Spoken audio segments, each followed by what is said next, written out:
Buenas tardes. Buenas tardes a todos. Bienvenidos a Findes.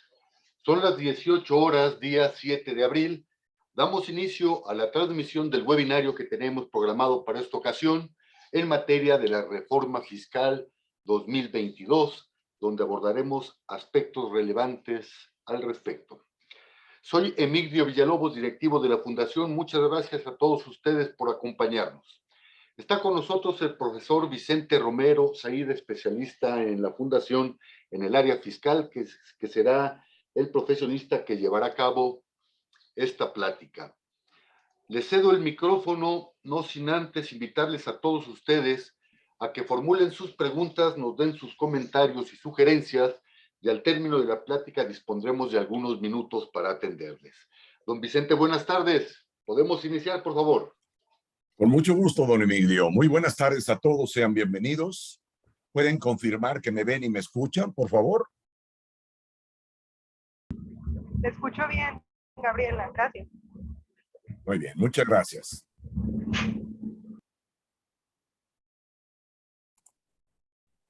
Bueno, déjenme subir la presentación.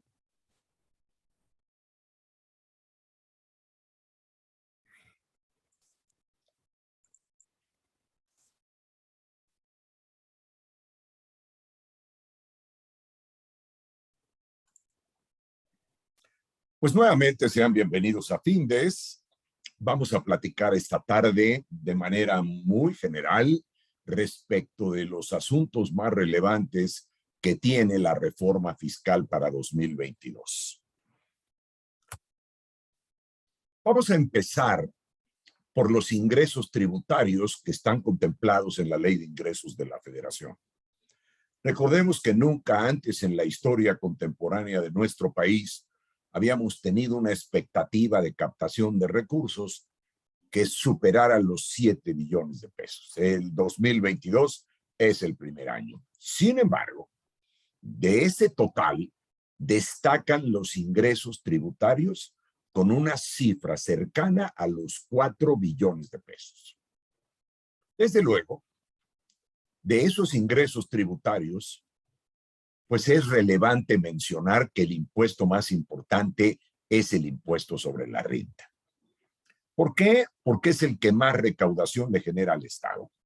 Y para ello, si analizamos esta ley de ingresos para 2022, la autoridad tiene la expectativa de recaudar por concepto de impuesto sobre la renta 2 billones de pesos.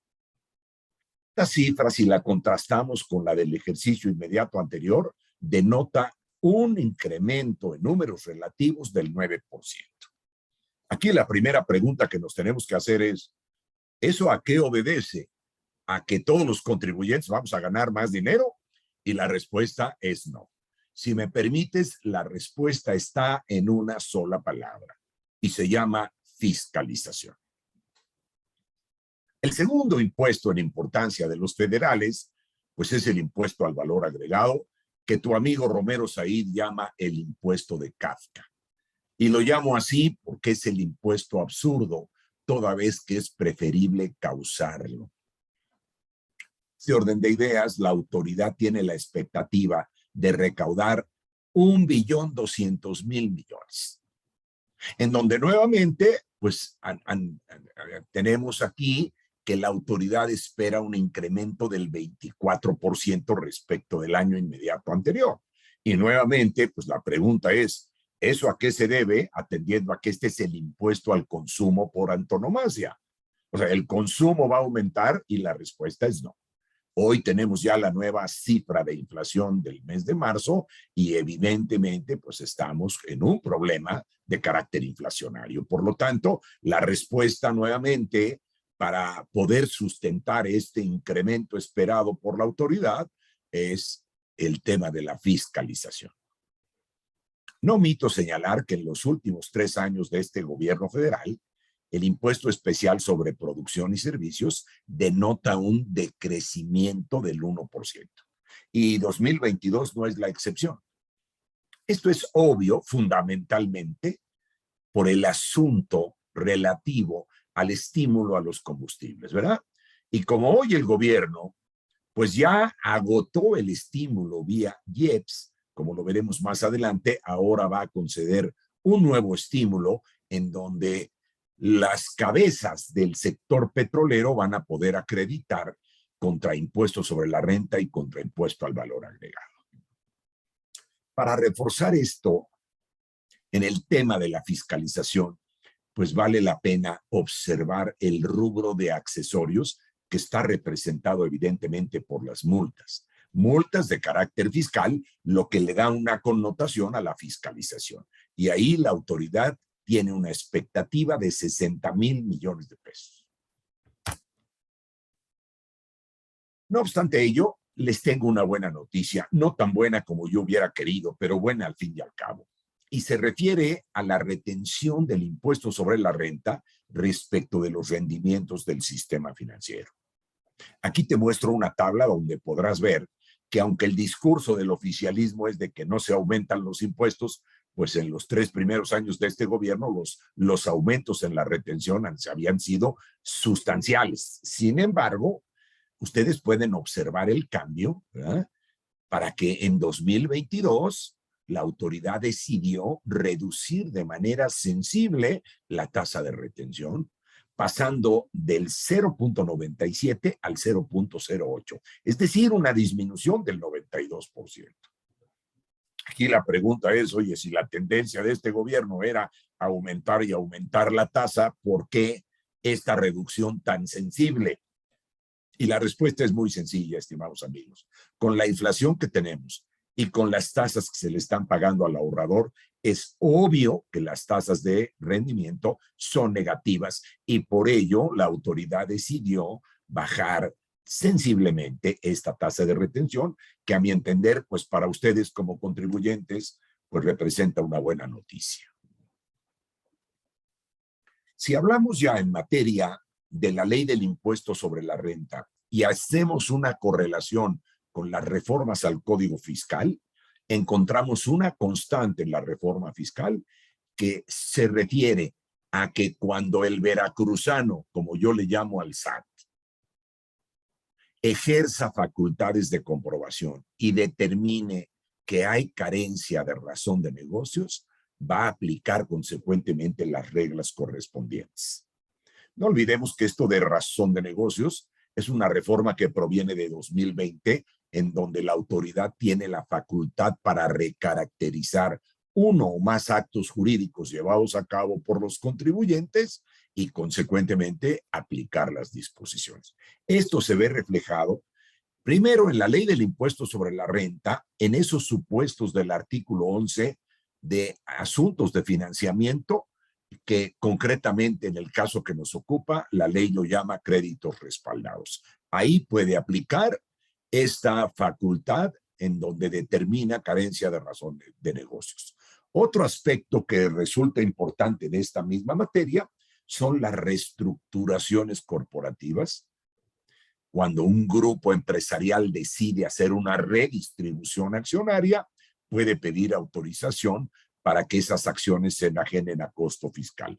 Ahora, pues nuevamente hablamos de carencia de razón de negocios. Como esta operación está sujeta al dictamen de un contador público inscrito, evidentemente tomará la autoridad como base ese dictamen para que en el evento de que ejerza facultades de comprobación posteriormente a la autorización, pues si determina que hay carencia de razón de negocios, obligará a los contribuyentes a calcular la ganancia por la enajenación de esas acciones en los términos de lo que disponen los artículos 22 y 23. Este es un asunto particularmente importante.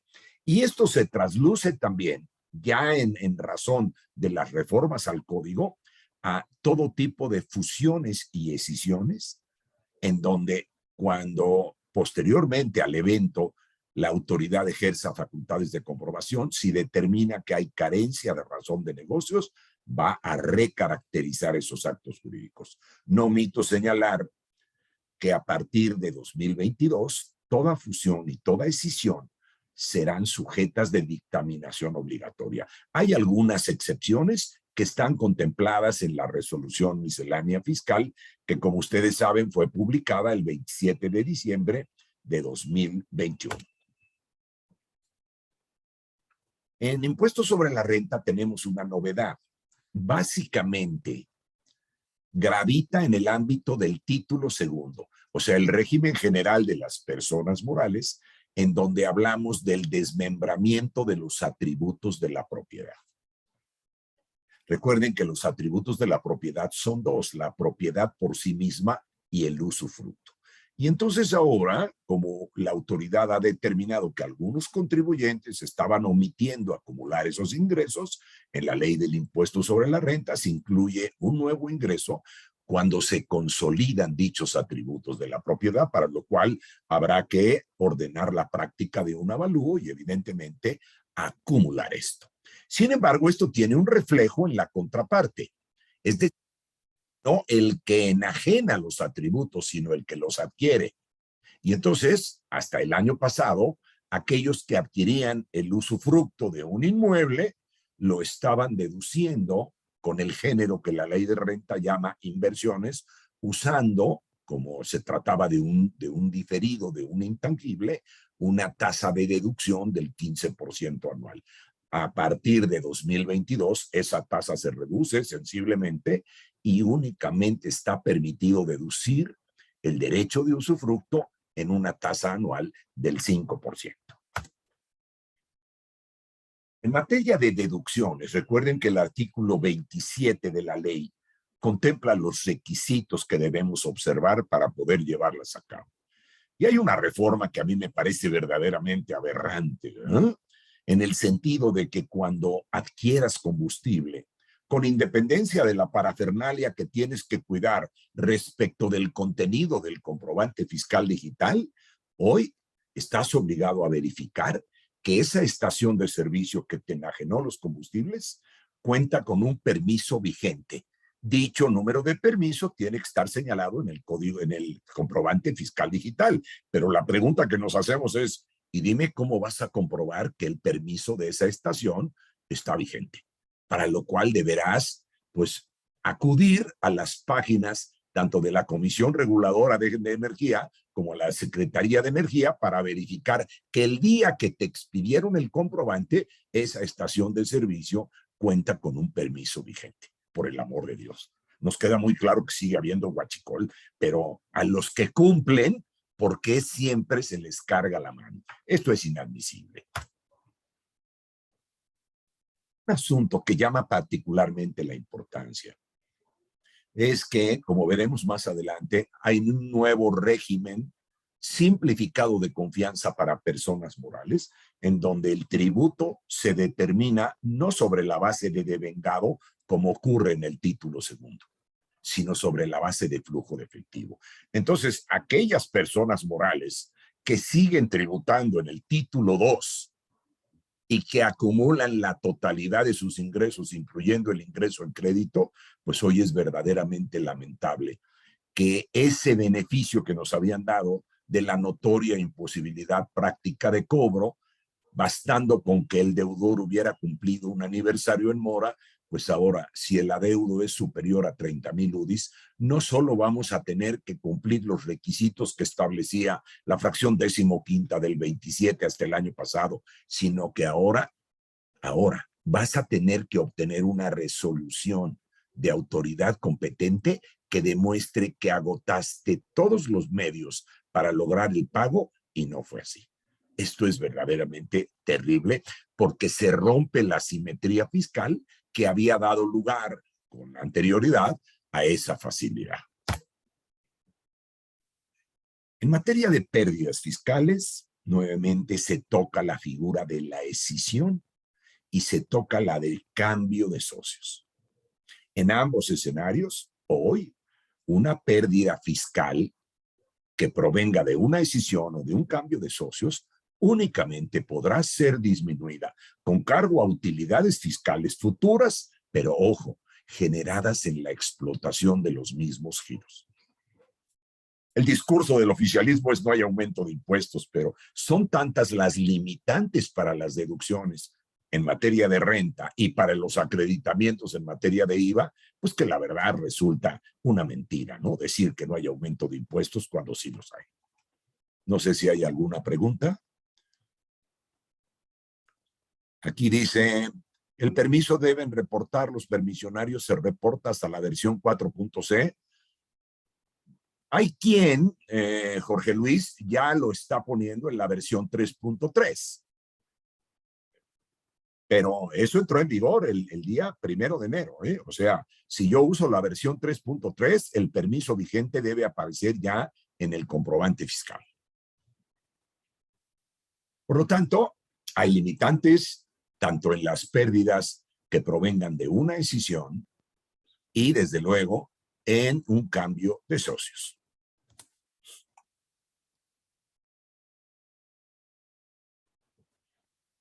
Cabe destacar que en la ley del impuesto sobre la renta hoy tenemos dos regímenes simplificados de confianza, que son, primero, para las personas morales, un verdadero paraíso. Si tú te dedicas a actividades empresariales, profesionales o al arrendamiento y tus ingresos en un ejercicio no exceden de 3.500.000, puedes entrar al paraíso. Es obvio que hay una serie de limitantes que desde mi personal punto de vista son absurdas y que violan los principios constitucionales que dispone la fracción cuarta del 31 constitucional y que se llaman proporcionalidad y equidad. Sin embargo, los que están ahí es una maravilla, ¿no? Van a pagar un impuesto sobre el ingreso sin mayor requisito del 2.5%. Fíjense, 2.5%, por el amor de Dios, esto es verdaderamente aberrante. No sé si entre los presentes haya asalariados. Si los hay, permítanme decirles que lo celebro y lo lamento. Que lo celebro porque hoy en día tener un empleo es una bendición, pero lo lamento porque los asalariados en este país aportan más de la mitad de la recaudación del impuesto más importante, que es el impuesto sobre la renta, y eso a mí me parece obsceno. Yo me pregunto, ¿por qué no permitir que los asalariados tributen en este nuevo régimen simplificado de confianza? Eso sería proporcionalidad y equidad en los términos de lo que señala la Constitución. Y una cosa es la retórica y una cosa diferente es la realidad. Este régimen de personas físicas, observen, es opcional, en tanto que el de personas morales, no. Y esto denota una falta de técnica legislativa verdaderamente alarmante, porque este método, este nuevo régimen de personas morales está ubicado en el título 7º de la ley, que se refiere a estímulos fiscales, y los estímulos deben de ser optativos. No obstante, las disposiciones establecen que el régimen es obligatorio. Obviamente, estas personas morales que van a tributar ahora en este nuevo régimen simplificado de confianza, pues algunas tienen la gran ventaja de que van a tributar sobre la base de flujo de efectivo.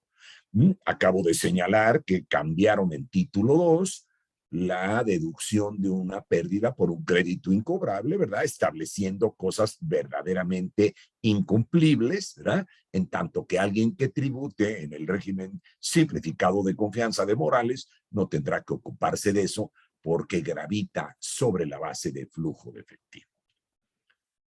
El argumento para haber creado este nuevo régimen para las personas físicas es la desaparición del inmediato anterior, el régimen de incorporación fiscal, que tú y yo conocemos por su acrónimo de RIF. Pues déjame decirte que ese RIF no ha desaparecido del todo, porque aun cuando en la ley de renta ya no aparece, en el decreto en donde se publicó la reforma, en el diario oficial del 12 de noviembre de 2021, se establece claramente en la fracción 9ª del segundo transitorio que aquellos contribuyentes que hubieran venido tributando en el RIF hasta el 31 de agosto de 2021 podrían haber optado por continuar ahí hasta que concluyera el periodo de 10 años que implicaba el ejercicio de ese nuevo régimen. Por lo tanto, pues aquí tenemos para algunos, ¿verdad?, un verdadero paraíso.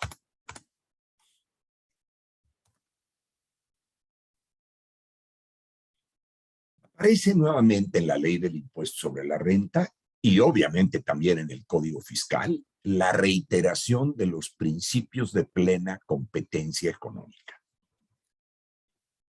Y esto aplica, ¿verdad?, tanto para residentes en México como para residentes en el extranjero. Eso está perfecto. Pero también aplica para empresas multinacionales, que son las famosísimas maquiladoras, en donde una vez más se les restringe la forma de cómo determinar la base del impuesto sobre la renta. Aquí nos tenemos que preguntar si no estaremos ahuyentando la inversión extranjera. Y evidentemente en el propio título sexto, en donde se contempla también la obtención de ingresos que provengan de un régimen fiscal preferente, hay modificaciones en el sentido de que la utilidad fiscal, como lo señala el título segundo, que representa la base para el pago del impuesto, se ve modificada al no permitir a partir de 2022 incluir en su determinación el ajuste anual por inflación y los resultados cambiarios. En materia de IVA, a mí me llama mucho la atención que poca gente está hablando de este asunto. Y es un asunto, si me permites, particularmente importante. Y te voy a decir por qué. Recuerda que al IVA yo le llamo el impuesto de Kafka, porque es el impuesto absurdo. Y digo esto porque el IVA es preferible causarlo, porque cuando lo causas, no lo pagas, lo trasladas y lo paga otro. Pero no solo eso, por el simple hecho de causarlo, adquieres el derecho de acreditarte el IVA que te ha sido trasladado por tus proveedores de bienes y servicios. Sin embargo, el tema de este impuesto se llama el acreditamiento. ¿Qué implica esta reforma? De haber incorporado un criterio normativo del SAT, concretamente el criterio 45, que ahora lo elevaron a rango de ley, y entonces observa los criterios, y ya lo ha dicho la Corte, son eso, criterios, y por lo tanto no son vinculantes. ¿Qué pasa ahora al haber elevado este criterio a rango de ley? Que tu proporción de acreditamiento va a disminuir. Son los actos no objeto. Recuerda que esta ley tiene como hecho imponible la realización de actos o actividades, que son enajenar bienes, prestar servicios, otorgar el uso goce e importar. Pero son respecto de una contribución territorial y doméstica, actos en México. Sin embargo, ¿qué pasa ahora cuando tú tienes un acto no objeto? Y permíteme aportarte un ejemplo. Tú o tu empresa cobraron una pena convencional. Muy bien. Ese no es un acto objeto porque no encuadra en los que acabo de señalar. Sin embargo, si tú obtienes esa pena convencional, estás obteniendo un ingreso.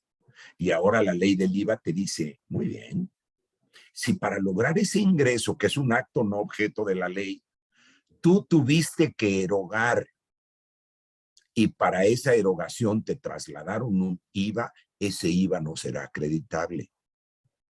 Te voy a poner el ejemplo. Para lograr el cobro de esa pena convencional, contrataste un despacho de abogados, te trasladan el IVA, ese IVA no te lo vas a poder acreditar. Pero además,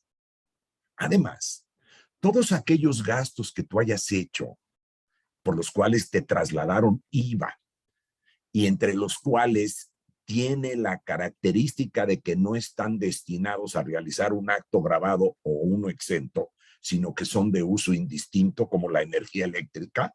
Bueno, pues ahora si tienes un acto no objeto, esos gastos que son de manera indistinta, que llevan un IVA como la electricidad, no te lo vas a poder acreditar 100%, sino que tendrás que hacerlo en la proporción que represente el valor de tus actos grabados respecto de la suma del valor de tus actos grabados, los exentos y los no objeto.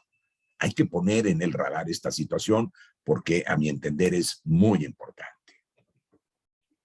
En el Código Fiscal de la Federación destacan a mi entender, en primer lugar, la negativa de la autoridad de emitirle a una persona moral una firma electrónica y un certificado de sello digital si el SAT se percata que en esa persona moral hay un socio que ejerce el control.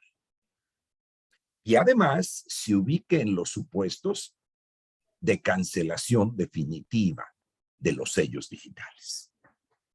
Sin embargo, en materia de los supuestos de restricción temporal de los sellos que están contenidos en el artículo 17H bis, ahora tenemos dos nuevos supuestos. El primero que proviene de esas personas físicas que van a tributar en el nuevo reciclo y que hayan incumplido con la presentación de 3 o más pagos, sean consecutivos o no, de los mensuales a los que están obligados, o bien hayan omitido la presentación de la declaración anual, en cuyo caso les serán restringidos los sellos. Sin embargo, hay un nuevo supuesto de un contribuyente al cual el SAT le va a ejercer facultades de comprobación y el contribuyente se opone a ello. Automáticamente le van a ser restringidos. Pero a mayor abundamiento, había un supuesto que proviene desde la reforma de 2020, en donde el SAT presume que no coincide lo que estás emitiendo a través de CFDI con los ingresos que estás manifestando en tus declaraciones y con lo que estás registrando contablemente, cuando tú y yo sabemos que eso jamás va a coincidir. Por ejemplo, si tú obtuviste una ganancia cambiaria, es un ingreso acumulable, pero eso no se documenta con un CFDI.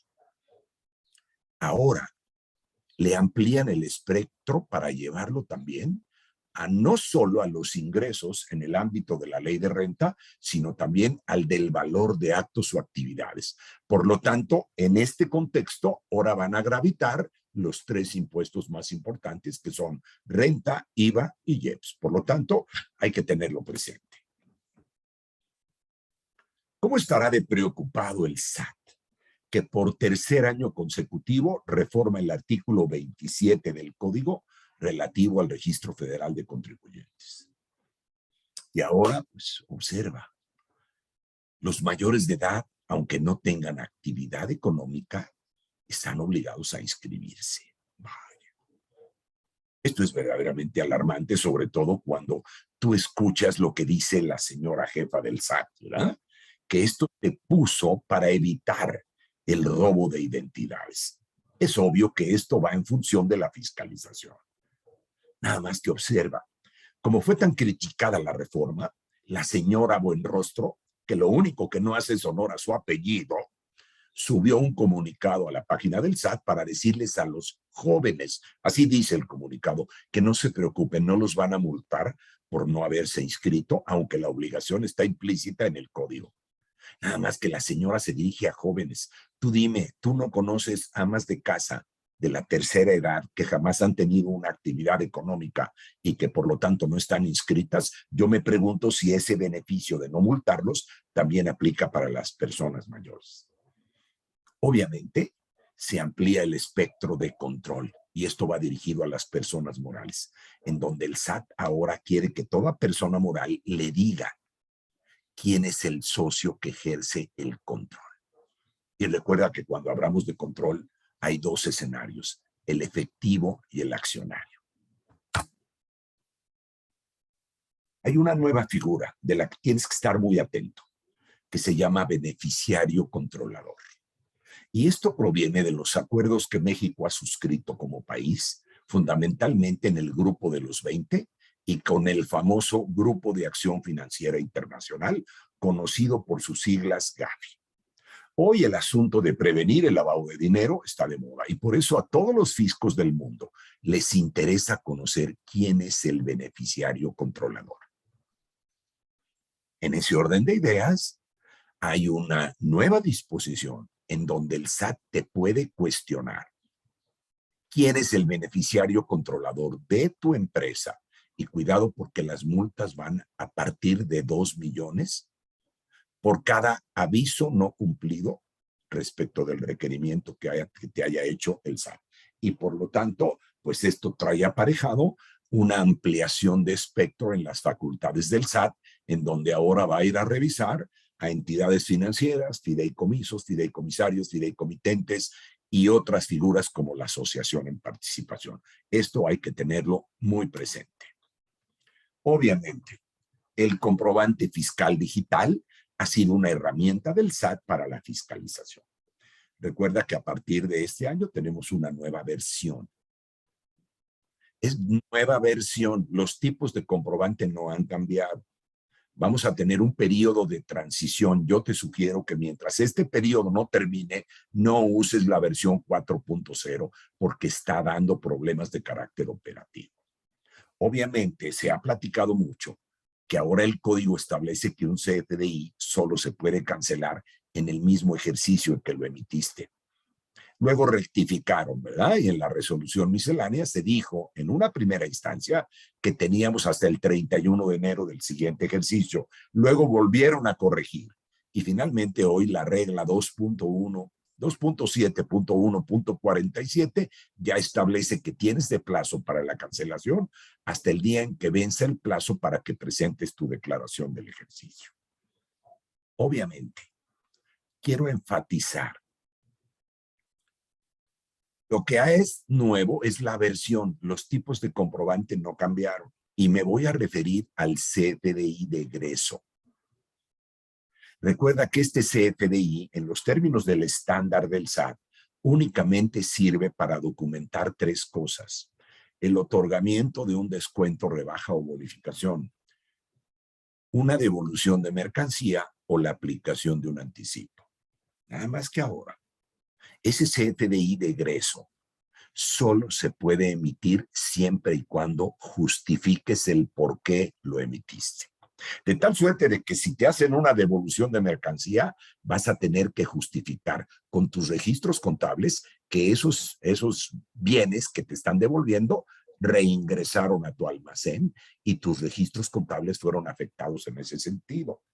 Pero si tú otorgas con posterioridad a la operación un descuento, una rebaja o una bonificación, lo vas a tener que justificar con tus políticas. Y estos descuentos se otorgan por dos razones: volumen y pronto pago. Por lo tanto, tenlo muy presente porque hay quien venía haciendo la práctica de que si se equivocaba en un CFDI de ingreso, quería eliminarlo con la emisión de un CFDI de egreso. Eso a partir de 22 no está permitido. Regresa el dictamen obligatorio. ¿Por qué? Bueno, al decir de la autoridad, porque cuando desapareció la obligación en 2014, se estableció en su lugar la presentación de la famosa declaración informativa sobre la situación fiscal. Y al decir de la autoridad, los contribuyentes la estaban presentando incompleta y con errores. Por eso dijeron que el contador público es el profesional idóneo para asesorar adecuadamente al contribuyente. Nada más que hoy el contador tiene que incluir en su informe que si de su revisión surge la determinación de conductas que pueden implicar la comisión de un delito, está obligado a informarlo, porque de lo contrario lo van a acusar de encubrimiento. Esto es verdaderamente lamentable, ¿eh? La auditoría se sigue haciendo sobre la base de normas internacionales aceptadas y con base en pruebas selectivas. Esto que pusieron es verdaderamente inadmisible, ¿eh? Yo dictaminé durante 40 años. Hoy, afortunadamente, no lo hago. Y si estuviera en condiciones, no lo haría, ¿eh? Hay nuevos espectros de infracciones y multas, pero voy a referirme solo a dos. Fíjate, el primero se refiere al régimen de grupos de sociedades. Y cuando estos grupos hayan declarado una pérdida que el SAT determine excesiva en ejercicio de facultades, la multa va a oscilar entre el 60 y el 80% sobre la diferencia. Hace un momento te hablé de la restricción temporal de los certificados de sello digital. Algunos contribuyentes se valieron de otro para que emitiera el comprobante y se pudiera lograr el cobro, ¿verdad? Esos contribuyentes que se prestaron ahora están considerados como EFOS. Y en primer lugar, van a tener que desvirtuar esa presunción del SAT, pero además, por cada comprobante emitido, la multa puede oscilar entre el 55 y el 75% del monto de cada comprobante. Y eso se llama nuevamente fiscalización. En materia de IEPS, bueno, los cambios son mínimos. El primero es que en el capítulo de definiciones, como el futuro ya nos alcanzó, hoy hay una definición del marbete digital, aun cuando sigue existiendo la posibilidad de usar el marbete fijo. Sin embargo, no omito señalarte, el estímulo a las gasolinas en IEPS ya se le acabó al gobierno. Ya no tiene de dónde echar mano y por eso ahora le van a inyectar. Hay varias cifras, ¿verdad? Entre los analistas hay quien dice que va de los 200,000 a los 330,000 millones de pesos. Entonces, ¿esto es proteger a los pobres? Yo te pregunto, ahí te lo dejo de tarea. En materia del impuesto sobre automóviles nuevos, fíjate, hay una expectativa de recaudación de 12,000 millones de pesos. Y la pregunta es, ¿se van a vender más automóviles nuevos? Y la respuesta es no. Lo que pasa es que ahora el blindaje forma parte de la base del impuesto. Esto termino mi participación. Agradezco mucho tu atención y estoy atento para el evento de que haya alguna pregunta o comentario. Don Emigdio. Gracias, don Vicente, gracias. Daremos unos minutos a los asistentes por si quieren realizar alguna pregunta, darnos alguna sugerencia o comentario. Y mientras esto sucede, recordarles que todos los jueves a las 18 horas estaremos abordando diferentes tópicos de interés, tópicos de actualidad en el ámbito de los negocios. Y el próximo jueves será el 21 de abril en el que transmitiremos el siguiente webinario y versará en materia de los indicadores del mantenimiento preventivo y correctivo. Los invitamos, inviten a sus compañeros, inviten a sus amigos. Bien, siendo las 18 horas con 37 minutos del día 7 de abril, damos por concluido el desarrollo de este webinario. Don Vicente, muchas gracias nuevamente. Gracias a ustedes por participar. Al contrario, don Emigdio, muchas gracias a usted y muchas gracias a todos. Muy amables. Hasta luego. Hasta luego. Buenas tardes.